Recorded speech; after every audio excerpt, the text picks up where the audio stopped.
Ah, j'irai dormir dans le web, c'est une idée tordue. On ne sait pas très bien d'ailleurs ce qui va se passer. En gros, l'idée, c'est de partir en voiture à pédale. Donc déjà, c'est saugrenu. Je possède une voiture à pédale qui a 80 ans et qui a 2 places pour adultes, très jolie. Et donc, je vais partir avec cette voiture à pédale à la rencontre des gens que je vais prendre pour m'aider à pédaler, puisqu'il y a 2 pédaliers. Et ça va être relayé sur France 5 en direct interactif. À savoir que je vais prendre des gens et poser par moment des questions aux internautes en leur proposant un choix. Et c'est eux qui vont prendre la décision. Donc ça va être assez rigolo, on va respecter la démocratie, les plus nombreux l'emportent. Et je ne sais pas du tout ce que ça va donner.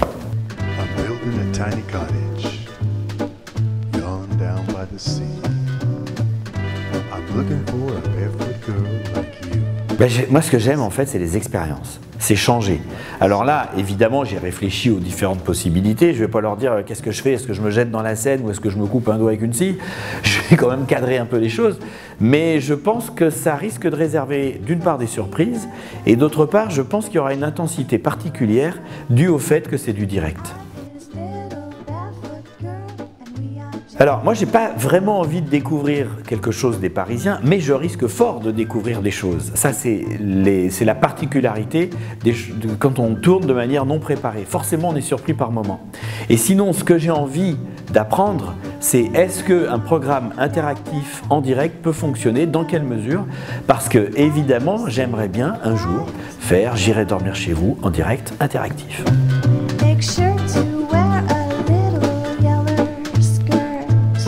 Alors, pour cette nouvelle saison où il y a 7 épisodes, nous allons aller en Birmanie, en Namibie, en Espagne, en Allemagne, au Cap-Vert, en Argentine et puis aussi en Californie. En fait, c'est assez varié et moi je suis personnellement assez content parce que à chaque fois, j'ai fait des rencontres qui étaient soit vachement sympas, soit complètement surprenantes, soit décapantes. Enfin, il y a eu vraiment des trucs.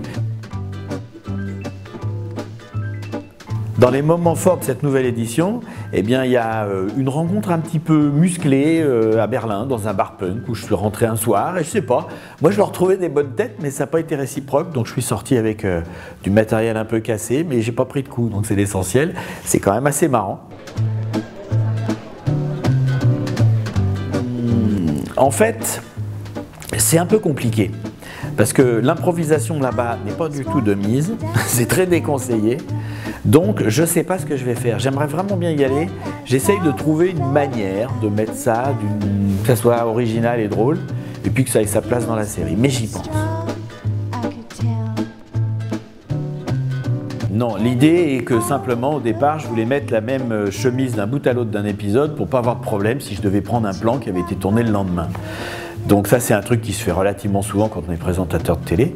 Et mes producteurs ont préféré, et c'était pas une mauvaise idée, si ce n'est que c'est devenu contraignant, je veux dire, ils ont décidé de prendre une seule couleur qui allait devenir emblématique, et c'est vrai que c'est devenu emblématique.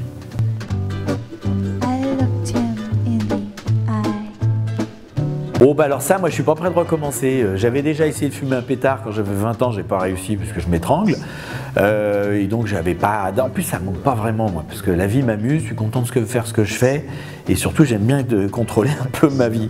Et là je l'ai fait parce que c'était Burning Man, que c'était l'occasion aussi, et vraiment j'ai fait ce qu'on appelle un bad trip, parce que je voulais pas me laisser aller, moi j'avais des trucs à faire, je voulais continuer à filmer, et je me suis battu contre. Et bah, c'était pas une bonne idée, ni de le prendre, ni de se battre contre. Qu'est-ce qu'on pourrait voir? Un lit, pas toujours propre, une maison en bordel, une maison dans laquelle, quand les gens arrivent, ils disent « tu viens d'acheter ?» parce que, bah non, ça fait 25 ans que je l'ai, mais il y a toujours des ampoules nues, il n'y a pas d'abat-jour, il n'y a pas de rideau aux fenêtres, on voit bien que les meubles c'est de la récup. Et du coup, ben, vous verriez des tas de choses comme ça, mais qu'on trouve à peu près chez beaucoup de gens.